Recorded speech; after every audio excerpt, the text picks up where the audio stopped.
Eu tenho certeza que muitos dos que estão aqui na igreja nesta manhã e muitos dos que nos acompanham pela internet sabem o que significa a experiência da depressão, ou por experiência própria, ou por ter alguém na família. E essa é uma realidade que tem alcançado muitas famílias. Grande parte das famílias no Brasil tem pelo menos uma pessoa vivendo essa experiência. Santo Deus, nesse momento queremos abrir o nosso coração, a nossa mente para receber a Tua palavra. De maneira muito especial, oramos em favor daquelas pessoas que estão vivendo as sombras da depressão, ou na sua própria experiência, ou na sua família, ou no seu círculo de amizade. Que a Tua palavra nos traga cura, nos traga conforto e nos traga orientação. É o que pedimos e agradecemos em nome de Jesus. Amém. Amém. Muito bem. A gente fala sobre... Eu não sei quantos tiveram a curiosidade de ver o título do sermão de hoje. Alguém me disse assim hoje de manhã: o tema hoje é pesado, né, pastor? Eu disse sim, nós vamos falar de uma experiência humana que é muito pesada. Eu desejo sinceramente que o Espírito Santo nos ajude a entender e a encontrar um caminho de renovação para a nossa vida. Antes de abrir a Bíblia, eu queria, de maneira especial, agradecer a presença da Jaque com a gente, a cantora de hoje. A Jaque e o seu amado esposo, o Rodrigo, seus 2 filhinhos. Eu não sei quantos de vocês lembram daquele clipe famoso do Vocal Livre, Eles Se Amam.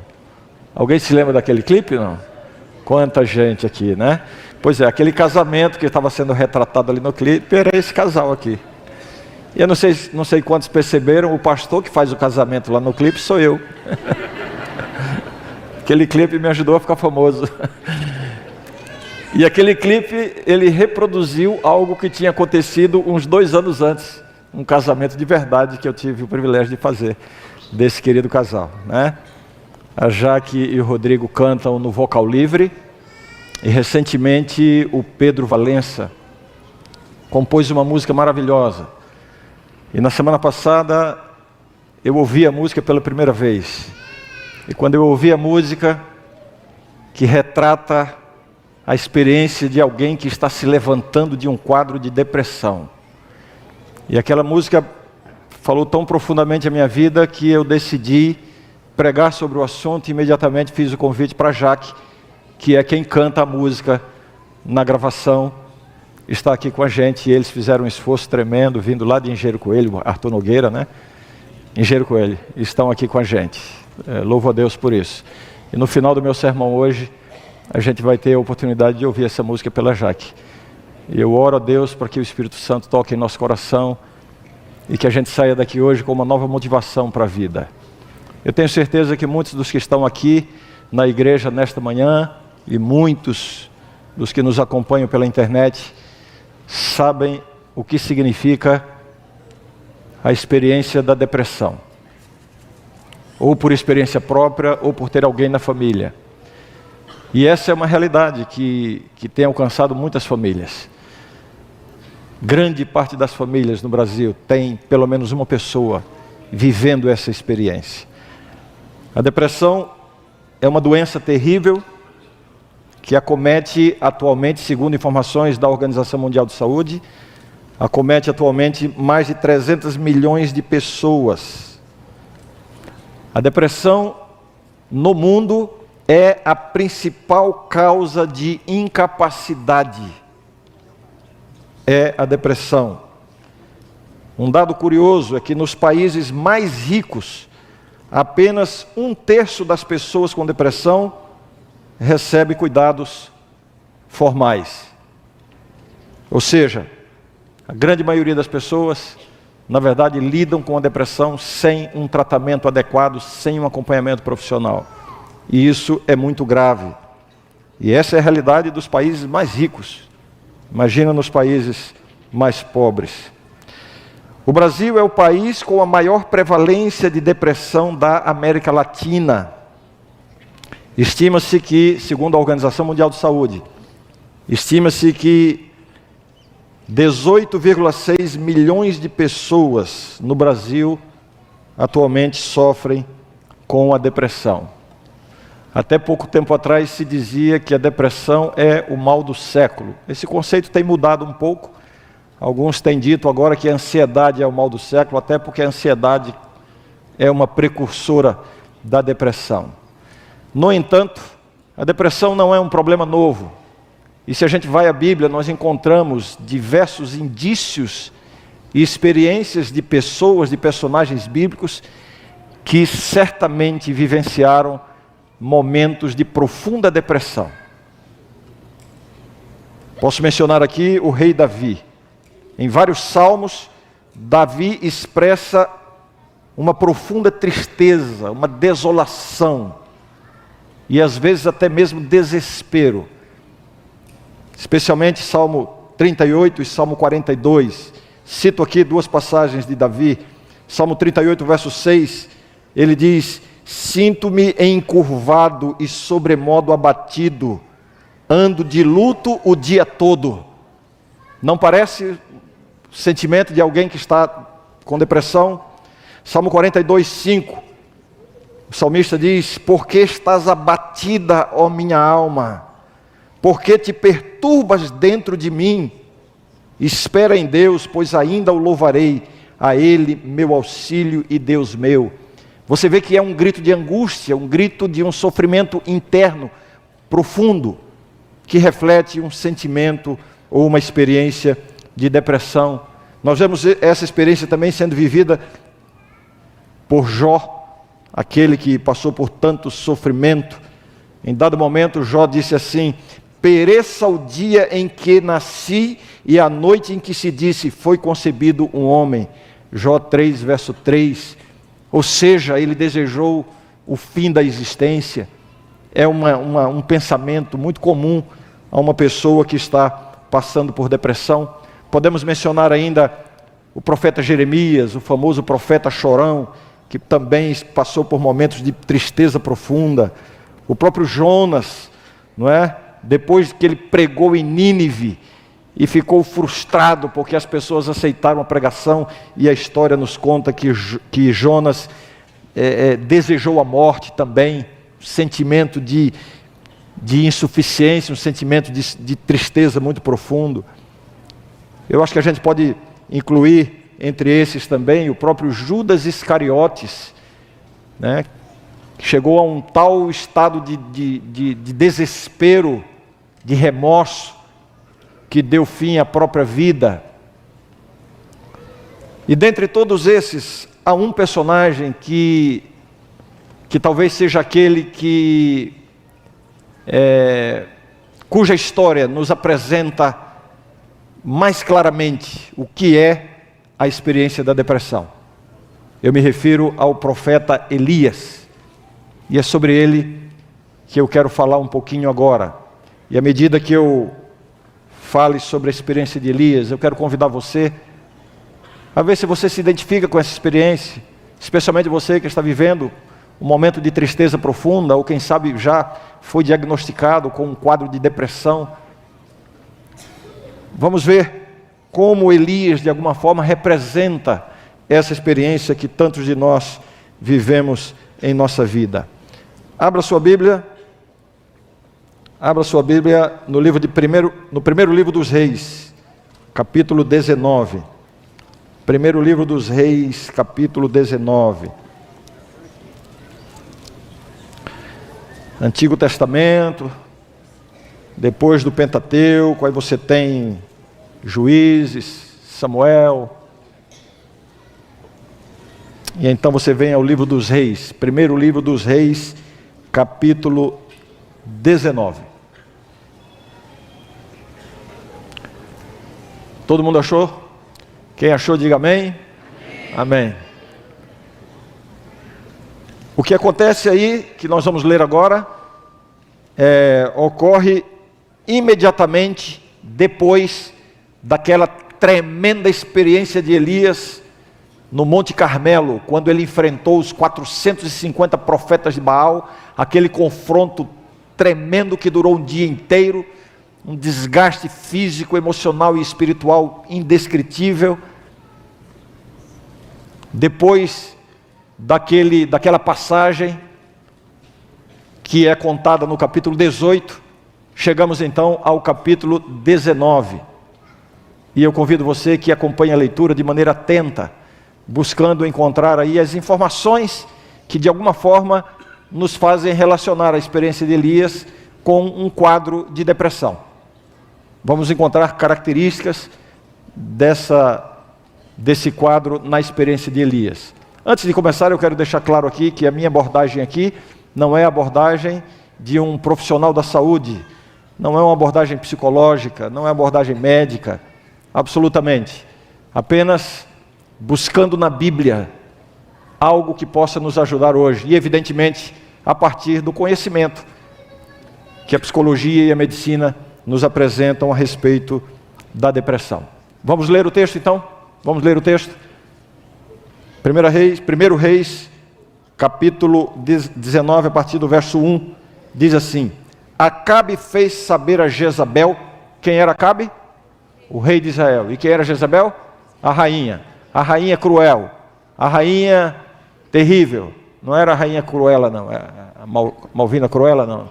A rainha Jezabel, pagã, havia corrompido a religião e a moral da nação de Israel. Estava irada porque Elias tinha acabado de...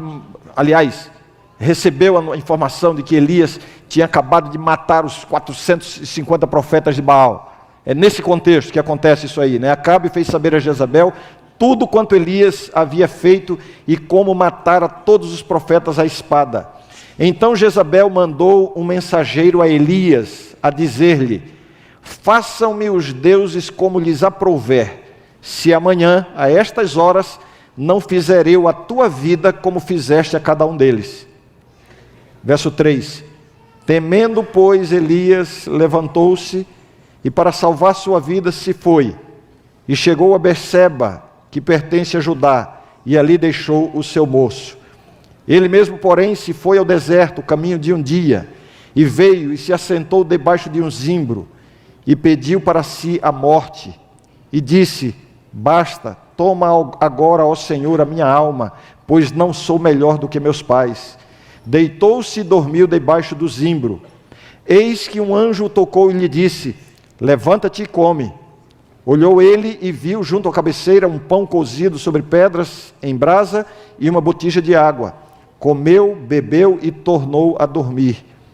Voltou segunda vez o anjo do Senhor, tocou-o e lhe disse: levanta-te e come, porque o caminho te será sobremodo longo.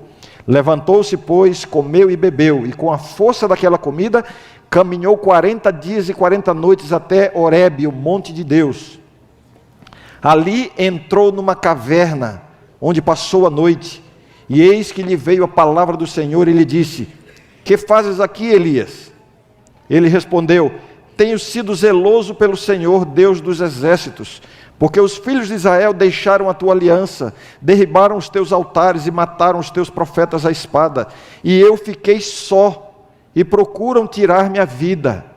Disse-lhe Deus: sai e põe-te neste monte perante o Senhor. Eis que passava o Senhor, e um grande e forte vento fendia os montes e despedaçava as penhas diante do Senhor. Porém o Senhor não estava no vento. Depois do vento, um terremoto, mas o Senhor não estava no terremoto. Depois do terremoto, um fogo, mas o Senhor não estava no fogo. E depois do fogo, um cicio tranquilo e suave. Ouvindo Elias, envolveu o rosto no seu manto, e saindo pôs-se à entrada da caverna. Eis que lhe veio uma voz e lhe disse: que fazes aqui, Elias? Ele respondeu: tenho sido em extremo zeloso pelo Senhor, Deus dos exércitos, porque os filhos de Israel deixaram a tua aliança, derribaram os teus altares e mataram os teus profetas à espada, e eu fiquei só, e procuram tirar minha vida. Disse-lhe o Senhor: vai, volta ao teu caminho para o deserto de Damasco, e em chegando lá, unge a Azael rei sobre a Síria. A Jeú, filho de Nice, ungirás rei sobre Israel, e também Eliseu, filho de Safate, de Abel-Meolá, ungirás profeta em teu lugar. Quem escapar à espada de Azael, Jeú o matará. Quem escapar à espada de Jeú, Eliseu o matará. Também conservei em Israel 7.000, todos os joelhos que não se dobraram a Baal e toda a boca que não o beijou. Amém? Amém. Desculpa se a leitura foi muito longa, mas aqui nessa história eu vou destacar aqui três aspectos relacionados à depressão a partir da experiência de Elias. Aqui nós vemos os sintomas da depressão, aqui nós vemos as causas da depressão e aqui nós vemos a cura para a depressão. Vamos lá? Todos atentos? Quais são os sintomas de depressão? Primeiro deles, o medo intenso. Verso 3, temendo, pois, Elias levantou-se para salvar sua vida, se foi. O medo é um sentimento muito presente numa pessoa que está deprimida. Esse medo, ele se manifesta muitas vezes através de uma ansiedade, incertezas, insegurança quanto ao futuro. Essa insegurança provoca medo. A pessoa se sente constantemente ameaçada pelas circunstâncias, pela vida, pelo sentimento de fracasso muitas vezes e de incapacidade, o medo intenso. Um outro sintoma que vemos aqui nessa história, sintoma da depressão, são os pensamentos de morte. Verso 4, ele mesmo, porém, se foi ao deserto caminho de um dia, e veio e se assentou debaixo de um zimbro, e pediu para si a morte. Uma pessoa com depressão perde o brilho pela vida, perde o entusiasmo pela vida, a vida vai perdendo o seu significado, a pessoa começa a entrar num mundo paralelo, um mundo obscuro, um mundo escurecido, um mundo que vive nas sombras.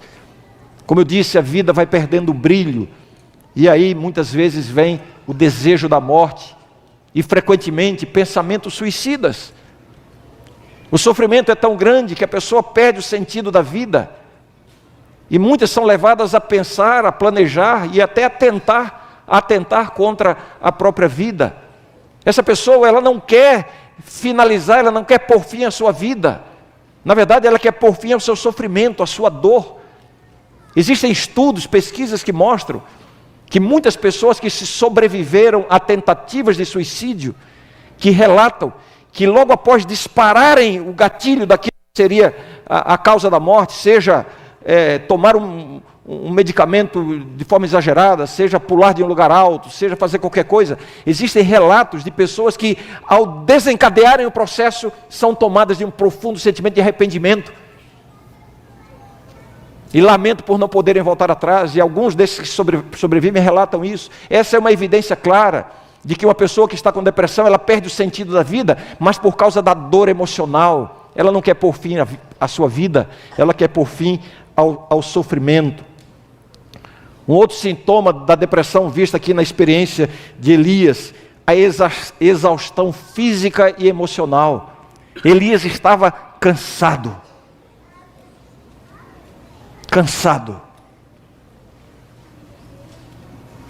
Aqueles que estão experimentando ou já experimentaram um quadro de depressão sabem do que eu estou falando. Cansaço. Eu estou cansado, cansaço emocional. Já não aguenta mais, às vezes, a pressão da família, dos filhos, das responsabilidades. Cansado para a vida. Verso 5, deitou-se e dormiu debaixo do zimbro. E outras referências aqui ao sono de Elias. Ele estava cansado, ele havia passado por um momento, um pico elevadíssimo de emoção e também da sua batalha espiritual no Monte Carmelo, e agora vem essa condição depressiva, exaustão física e emocional. Outro sintoma da depressão visto aqui na experiência de Elias, o isolamento social. Uma pessoa com depressão, ela não quer estar perto de muita gente, ela não quer receber muitas visitas, ela não quer ir para festas, ela não quer sair, ela não tem prazer na companhia das pessoas, ela se isola muitas vezes. O texto bíblico, verso 8, diz assim: levantou-se, pois, comeu e bebeu, e com a força daquela comida, caminhou 40 dias e 40 noites até Horebe, o monte de Deus. Foi para longe. Foi para longe. E quem foi que mandou Elias ir lá para Horebe? Quem foi que mandou? Ninguém. O anjo tinha dito: Elias, come, porque a jornada vai ser longa. Ele comeu e depois ele levantou e foi para Horebe, mas o anjo não tinha dito para onde ele deveria ir. Ele foi por conta própria. Ele queria se isolar. E aqui é um debate entre os eruditos, né? Alguns dizem que Elias aqui tomou a contramão, ele foi precipitado na sua decisão, na busca desse destino, foi para o Monte Horebe, não era para lá que ele tinha que ter ido. Alguns dizem isso. Por outro lado, há aqueles que interpretam que Elias estava tão exausto, tão cansado, tão deprimido, tão sem sentido na vida, que a sua corrida para Horebe foi como que um último esforço para ter um encontro com Deus. Horebe é o monte de Deus. O Monte Horebe é o mesmo Monte Sinai, onde Deus já se havia revelado de maneira tremenda, pessoalmente, a Moisés. A história conta isso. E esse foi um impulso de Elias de ter um encontro com Deus. Foi para Horebe. Na verdade, ele se isolou. E esse é um sintoma, essa é uma atitude muito comum entre as pessoas que estão vivendo a depressão, o afastamento das pessoas e das atividades. E é um equívoco a gente querer ajudar uma pessoa que está deprimida, simplesmente tentando envolvê-la em movimentos de outras pessoas. Vamos para a festa, vamos sair, como se isso fosse resolver o problema. Muitas vezes isso até piora o problema, porque a pessoa vai ver os amigos, a família rindo, brincando, se divertindo, e ela está ali no meio e não está sentindo nada, continua triste. E ela vai dizer assim: não, o problema está comigo mesmo, para mim não tem jeito. Não é este o caminho de ajudar uma pessoa nessa condição. Um outro sintoma da depressão presente na experiência de Elias: a percepção distorcida da realidade. Percepção distorcida da realidade. Vejam só, verso 10. Ele respondeu: tenho sido zeloso pelo Senhor, Deus dos exércitos, porque os filhos de Israel deixaram a tua aliança, derribaram os teus altares e mataram os teus profetas à espada, e eu fiquei só e procuram tirar minha vida. Em outras palavras, ele está dizendo: Senhor, acabou tudo, deu tudo errado, todo mundo que estava do teu lado morreu, fracassou, o projeto fracassou, não tem mais o que fazer, só fiquei eu, Senhor, só eu. Percepção equivocada, percepção distorcida. Mais à frente Deus disse assim: Elias, você está errado, tem mais 7.000 que não se dobraram, a sua percepção da vida está equivocada. Eu queria dizer para você que está olhando para a vida e vendo somente coisas negativas, está tudo dando errado, você acha que a sua vida é um fracasso, você acha que os seus sonhos não vão se cumprir nunca, que você não vai se recuperar, que a sua vida é uma falácia. A sua percepção está equivocada. O que você está vendo da vida não é o que a vida é realmente. Você está sendo influenciado por algo que está dentro de você e que precisa ser tratado, precisa ser curado. Não desanime da vida por isso. A sua percepção pode estar completamente distorcida. E existem várias explicações e pesquisas, estudos, né? A psicologia explica muito bem isso, né? Elementos que atuam na mente, né? Fenômenos psicológicos, mentais, que distorcem a nossa percepção da realidade. Existe uma coisa chamada de filtro negativo, é aquela tendência de focar apenas nas coisas ruins que acontecem. Você só vê o negativo de todas as situações e ignora o que há de positivo. Foi o que Elias fez. Elias se concentrou na ameaça da rainha Jezabel. E agora eu vou morrer, deu tudo errado. Espera aí. Poucas horas antes ele tinha tido uma grande vitória, mas o que é positivo desaparece.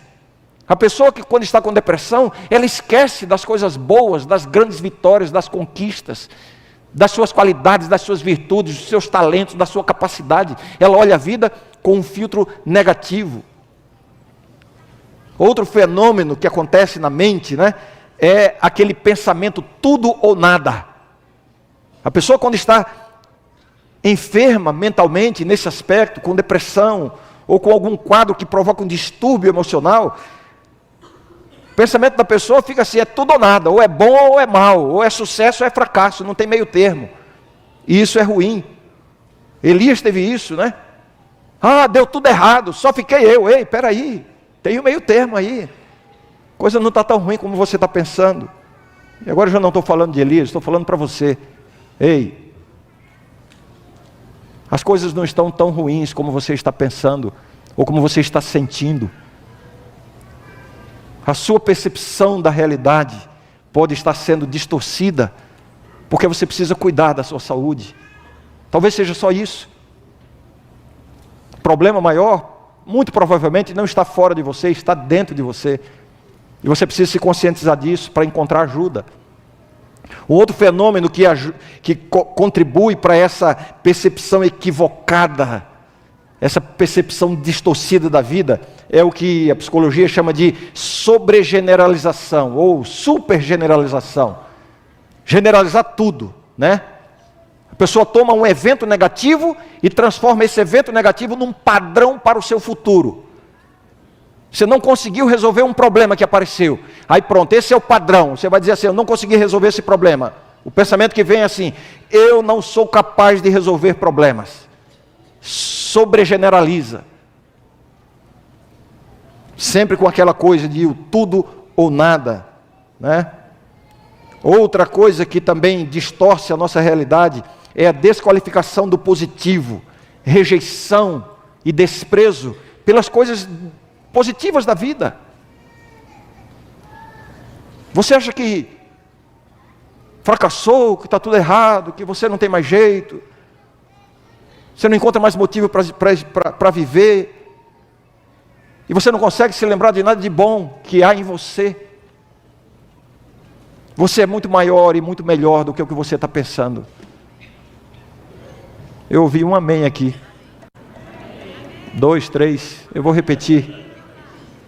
Você é muito maior e melhor do que o que você está pensando. Amém. Se você está pensando diferente disso, lembre, o problema não está fora de você, está dentro de você.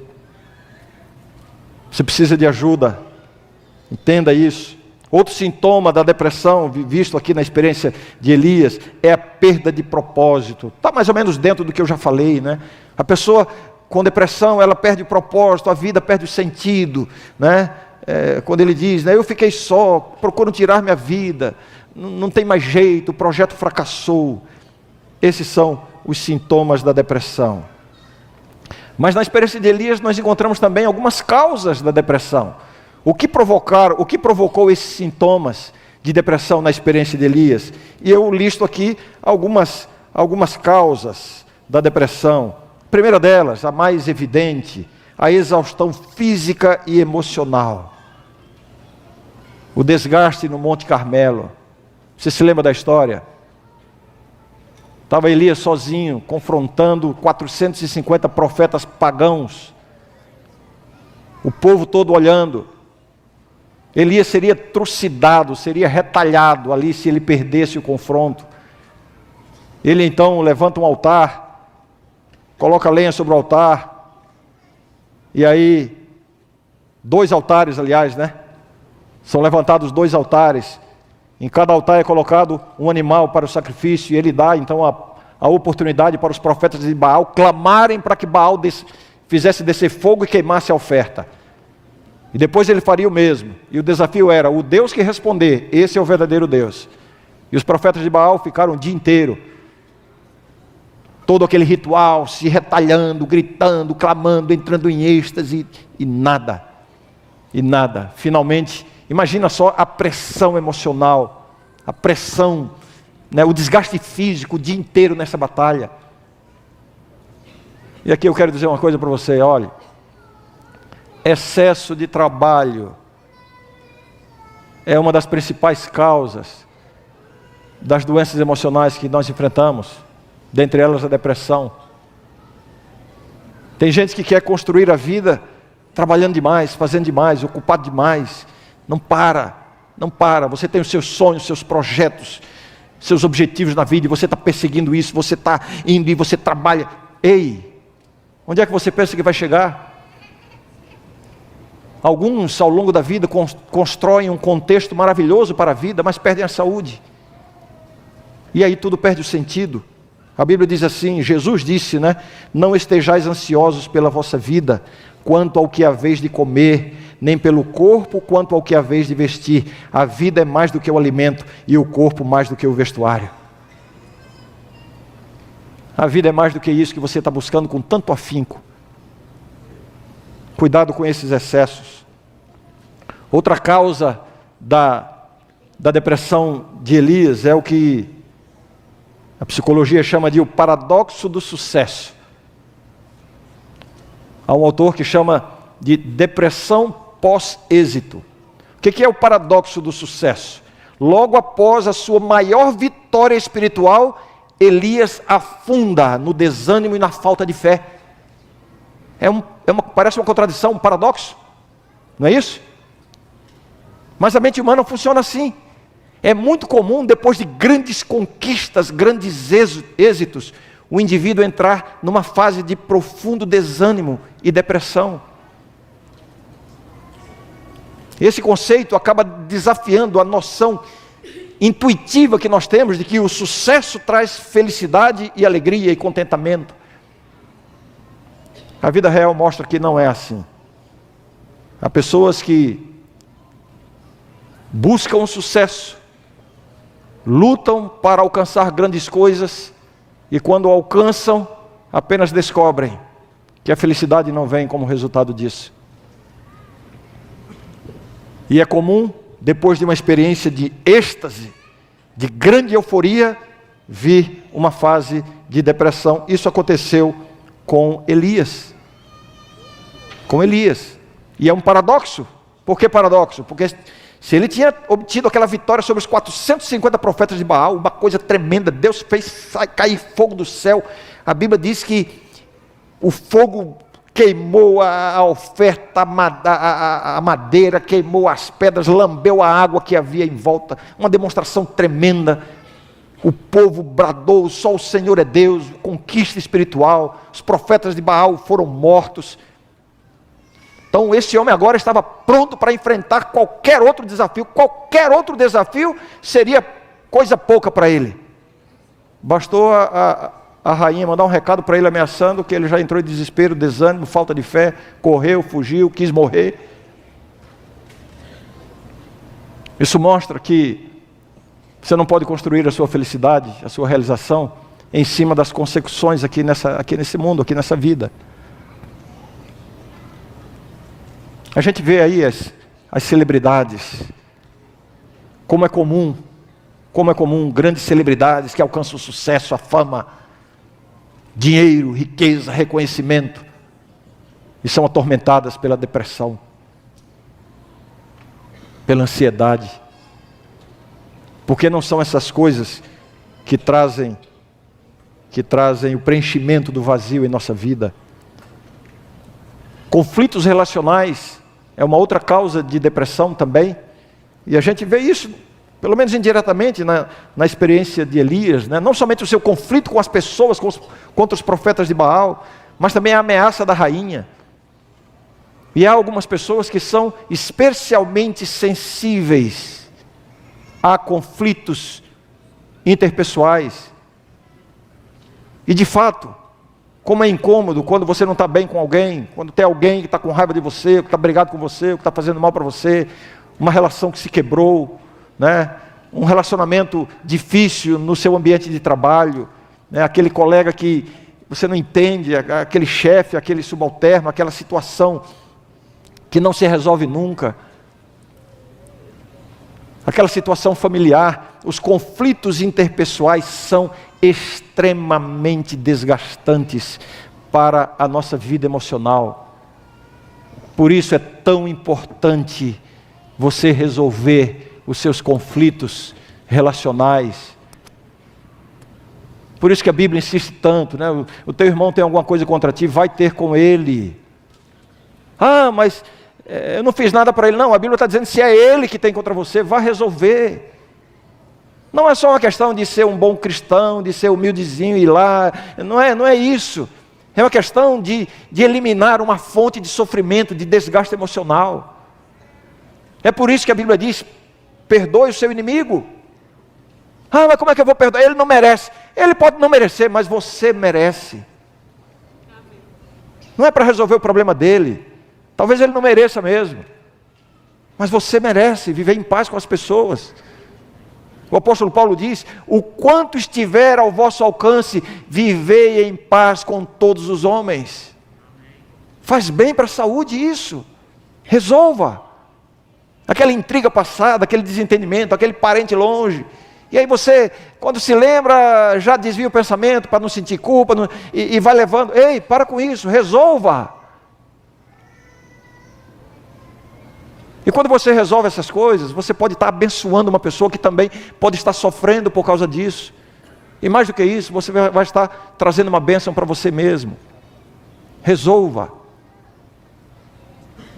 Causas da depressão. Isso foi vivido por Elias. Eu falei que ia mencionar os sintomas, as causas, e qual é o último ponto? A cura. A cura. O que aconteceu na história de Elias, que pode ser visto como sendo um processo curativo para ele? O que pode ser visto? Primeiro, Deus provê para Elias a restauração física. Verso 5, um anjo o tocou e lhe disse: levanta-te e come. Verso 6, comeu, bebeu e tornou a dormir. Verso 7, voltou segunda vez o anjo do Senhor, tocou-lhe e lhe disse: levanta-te e come. Antes de resolver o problema espiritual, Deus queria restaurar fisicamente a Elias. A cura da depressão começa com a sua saúde física, alimentação, exercício físico. Procura um profissional que vai falar sobre isso melhor do que eu. Se não quiser um profissional, converse com Mara, porque ela é especialista nisso. Por experiência própria. E também como resultado de muito estudo. É um modelo para mim de alguém que sabe enfrentar e tocar a vida apesar da depressão. A depressão não precisa diminuir a sua vida. Isso para mim não é teoria, isso é prática. Eu tenho em casa essa experiência. De alguém que não se entrega, de alguém que não se rende. Restauração física é o primeiro passo. Deus provê em seguida restauração espiritual. Elias, presta atenção. Aí Deus faz passar um vento que faz estremecer tudo e balança e tal. Deus não estava no vento. Aí vem um terremoto. E o terremoto faz tremer o monte, estremecer as penhas. Deus também não estava no terremoto. Aí Deus manda um fogo terrível. O monte solta fumaça para todos os lados. Deus não estava no fogo. E então Deus se manifesta numa brisa suave. Uma brisa suave. Significa que talvez você esteja esperando grandes manifestações de Deus em sua vida, quando Ele já pode estar se revelando a você através de coisas simples. Através da brisa suave. E é interessante aqui, porque isso aconteceu no Monte Horebe. Eu já disse que o Monte Horebe é o mesmo Monte Sinai. E no Monte Sinai, Deus havia se manifestado a Moisés na entrega das tábuas. Como foi que Deus se manifestou a Moisés no Monte Sinai? Através do vento, do terremoto e do fogo. E agora Deus parece que traz de volta a manifestação extraordinária que Ele tinha dado no passado e mostra que Ele tem outras formas de se revelar. Muitas vezes através das coisas simples da vida. E você precisa estar atento para ouvir a voz de Deus nas coisas simples. E ali Deus proporciona a Elias uma renovação espiritual. Terceira iniciativa, o terceiro passo para a cura. Qual foi o primeiro? Deus provê restauração física a Elias. Segundo, Deus provê restauração espiritual. Terceiro, Deus dá a Elias um novo propósito para seguir a vida. Elias tinha perdido o propósito da existência. Desejou morrer. Acabou a minha missão. Tudo que eu podia fazer nessa vida eu já fiz. Agora fracassou tudo. Eu não tenho mais utilidade. É melhor que eu morra. Eu só vou ser um peso agora na vida das pessoas. Eu já não estou falando de Elias. Estou falando de algumas pessoas que talvez estejam aqui dentro ou me ouvindo pela internet. Eu estou existindo apenas como um peso para as pessoas. Minha vida não tem mais propósito, não tem mais sentido, eu não tenho utilidade. E aí Deus diz assim: ei Elias, presta atenção Elias, você está enganado. Eu ainda tenho vida para você. Eu ainda tenho uma missão para você. Disse-lhe o Senhor, versos 15 e 16: vai, volta ao teu caminho para o deserto de Damasco e unge a Azael, rei sobre a Síria. A Jeú ungirás rei sobre Israel, e também Eliseu ungirás profeta em teu lugar. Uma grande missão. A utilidade de Elias não havia terminado. A sua vida não havia perdido o propósito. Ele é que estava com uma percepção completamente distorcida, de autodesvalorização, de falta de sentido. Mas Deus estava dizendo para ele: ainda tem muito pela frente. Ei, fique comigo. Você está ouvindo o que eu estou falando? Deus ainda tem muito para você. Sua vida ainda tem um sentido. Ainda há um propósito. Não existe limite para o que Deus pode fazer na sua vida. Mas olha a minha idade. Algumas das maiores missões e obras que Deus realizou na vida do seu povo, na existência do seu povo, Deus fez através de homens na última fase da existência. Mas olha a minha idade. Deus tem um propósito para você. Talvez o propósito de Deus para você seja revelar Jesus aos seus netos. Restaurar a sua família. Sua vida ainda tem sentido. E se você acha que a sua limitação não tem a ver com a sua idade, talvez você seja mais jovem, mas está desanimado para a vida, Deus tem muita vida para você ainda. Não desista.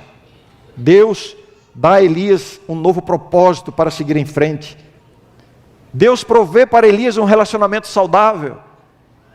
Eliseu, unge Eliseu, e a gente sabe que Eliseu foi o sucessor de Elias, mas ele não entrou como profeta, ele entrou como ajudante. Eliseu era ajudante, era o carregador da pasta de Elias por um bom tempo. Mas era uma companhia saudável, um bom relacionamento. Isso ajuda na cura. E Deus, finalmente, nesse processo de cura, Ele corrige a visão distorcida de Elias. Ele diz que o sofrimento emocional, a depressão, a angústia, embota a nossa visão das coisas, e a gente passa a ver as coisas e as circunstâncias de uma maneira muito distorcida. A gente perde a visão daquilo que é positivo, daquilo que deu certo, e a gente coloca o foco só no que deu errado. A gente generaliza, sobregeneraliza. Deu errado significa que tudo vai dar errado, nada dá certo comigo. E Elias estava assim: quero morrer. Os profetas de Deus foram mortos, desapareceram, só eu fiquei. E aí no processo de cura, Deus diz assim: também conservei em Israel 7.000, todos os joelhos que não se dobraram a Baal. Elias, sua visão está distorcida. Você não está sozinho. O projeto não fracassou. Está apenas começando, Elias. Tem muita coisa pela frente. Levanta a cabeça e siga em frente. Quero terminar a mensagem de hoje apresentando aqui rapidamente uma lista que eu elaborei ontem, extraída aqui da experiência de Elias, das leituras que eu fiz, e enfim, 10 verdades sobre a depressão. 10 verdades sobre a depressão. Primeira, depressão não é falta de fé. Entendeu? Segunda, Depressão não é sinal de fraqueza. Então se desvalorize por isso. Você está passando por um momento difícil. Isso não pode definir a sua vida e a sua pessoa, a sua identidade. Terceira verdade sobre a depressão: você não é o único. Muitos estão enfrentando a mesma batalha que você está enfrentando. Quarta verdade: nunca diga a alguém com depressão para simplesmente reagir. Quem fala isso desconhece a verdadeira natureza dessa luta. Ah, reage. Você não pode se entregar. Não diga isso. Você não sabe o que a pessoa está passando. Quinta verdade sobre a depressão: duvidar de Deus em tempos de depressão não é falha sua. Deus compreende esses momentos de turbulência mental. Sexta, ouça a voz de Deus. Talvez você esteja esperando ventos, terremotos e fogo, quando Ele já pode estar falando com você através de uma brisa suave, tocando em seu coração, através das pequenas coisas, através do sorriso do seu filho, através de um abraço amigo, através de um pôr do sol, através da sua palavra. Deus está falando com você. Outra verdade: embora a depressão pareça um túnel sem luz, lembre-se, todo túnel tem um fim. O túnel é isso, tem uma entrada e uma saída. Se você entrou, você já passou por uma extremidade. Resta agora chegar a outra extremidade. Não importa em que ponto do túnel você está, você vai chegar do outro lado. Todo túnel tem um fim. Não perca a esperança. Número 8. Engajar-se em atividades significativas pode reacender o seu propósito e direcionamento na vida. A melhor forma de você se ajudar é você ajudar os outros. Sabe o que é que Deus pode fazer com a sua maior dor? Deus, Ele pode transformar a sua maior dor no seu melhor ministério. Isso não está acontecendo à toa com você. Você vai sair do outro lado maior e melhor do que entrou. Seja útil para alguém. Deus tem vida para você. Falei de 10 verdades, já estou na número 9 agora, né? Simples, mas tão importante. O caminho da cura passa pelo cuidado físico. Alimente-se bem, faça exercícios e procure um psiquiatra. Ah, mas Deus não resolve? Mas Deus mostrou, através da experiência de Elias, que a cura da depressão passa pela restauração física. Havia nutrientes, componentes ausentes no corpo de Elias. O anjo proveu o alimento. A depressão pode ser resultado ou indício de que estão faltando nutrientes, componentes químicos, né, na sua química cerebral. E Deus capacitou pessoas e possibilitou que a ciência se desenvolvesse a esse ponto. Isso envolve o cuidado de Deus para você. Finalmente,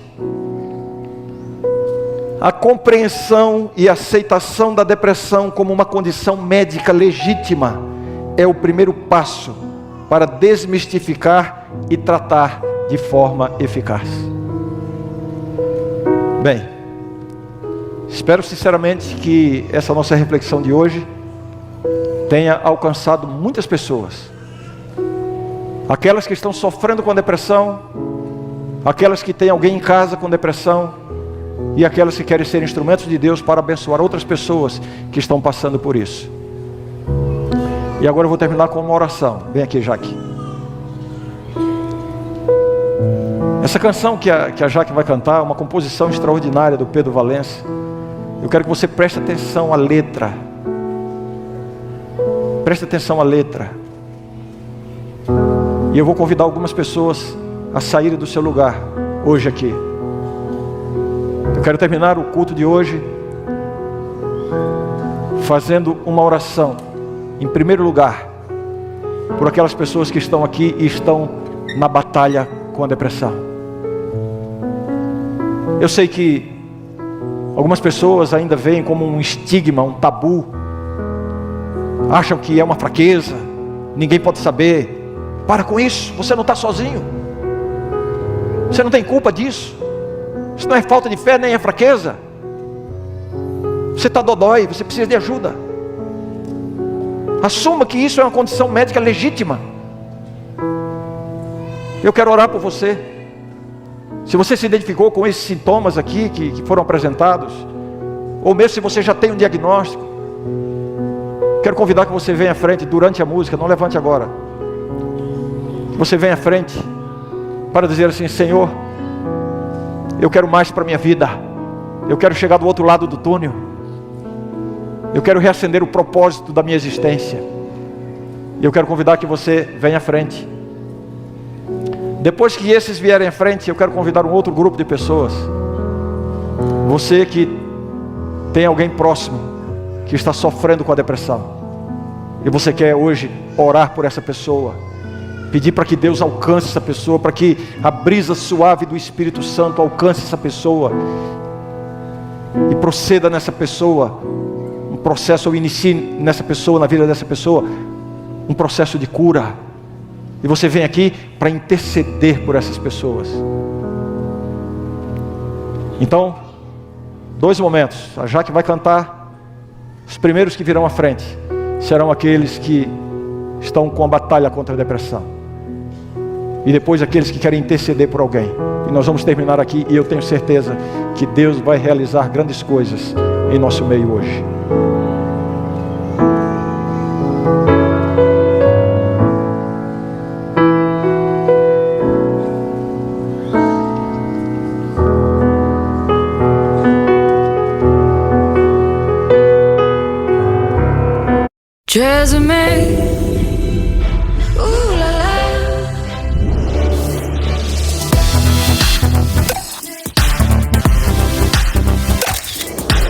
Efeito gloss na sua máxima intensidade.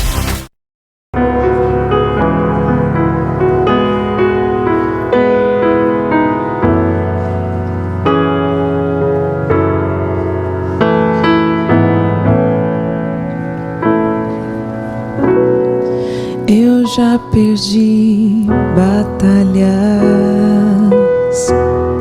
já desisti de sonhos, meu coração já se feriu, de tantas formas se despedaçou.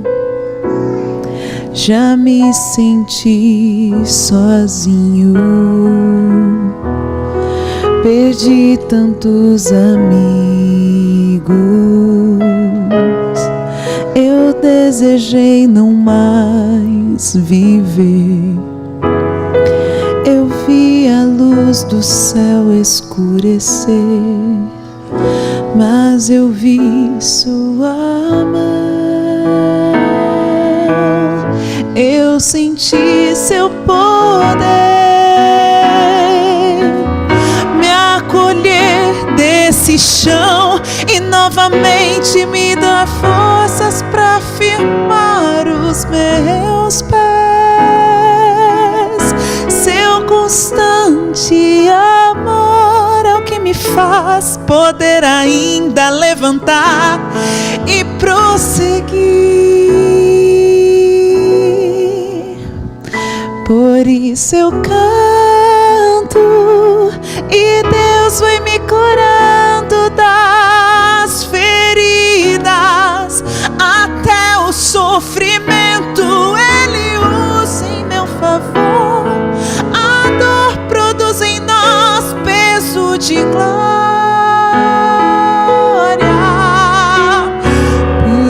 isso eu canto. Enquanto eu enfrento tempestades, conheço a paz que vai além de toda explicação. E quando essa chuva terminar, eu vou florescer.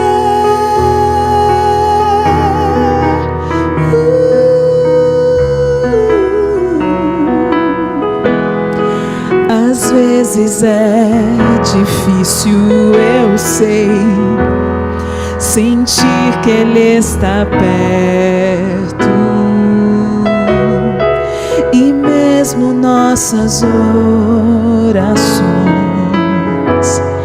parecem nada podem alcançar. Às vezes é preciso que venham tempestades, pois é atravessando essa dor que Deus nos faz mais fortes. E eu vi sua mão, eu senti seu poder me acolher desse chão e novamente me dar forças pra firmar os meus pés. Seu constante amor é o que me faz poder ainda levantar e prosseguir. Por isso eu canto e Deus vai me curando das feridas. Até o sofrimento Ele usa em meu favor. A dor produz em nós peso de glória. Por isso eu canto enquanto eu enfrento tempestades. Conheço a paz que vai além de toda explicação.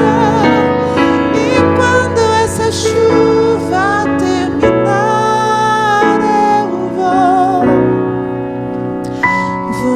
florescer.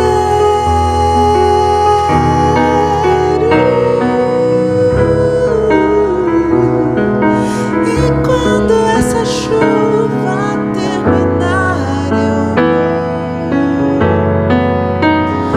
eu vou florescer.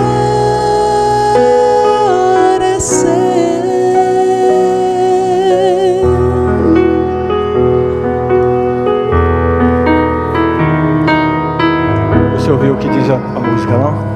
Quando essa chuva terminar, eu vou florescer. Deus tem muita vida para você ainda. Deus tem um propósito para cada um de vocês que vieram aqui. Isso é só uma passagem. Logo, logo vai chegar do outro lado. Não desista, não perca a esperança. Vamos fechar os olhos e vamos orar ao Senhor. Santo Deus, te louvamos pela Tua palavra, pelo Teu Espírito,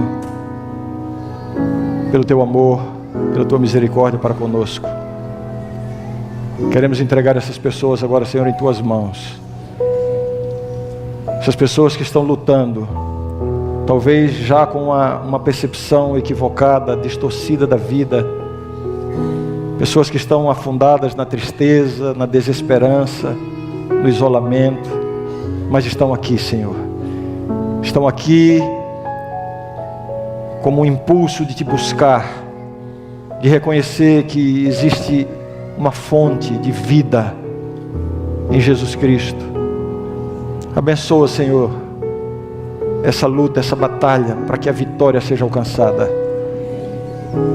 Cria condições, Senhor, na família,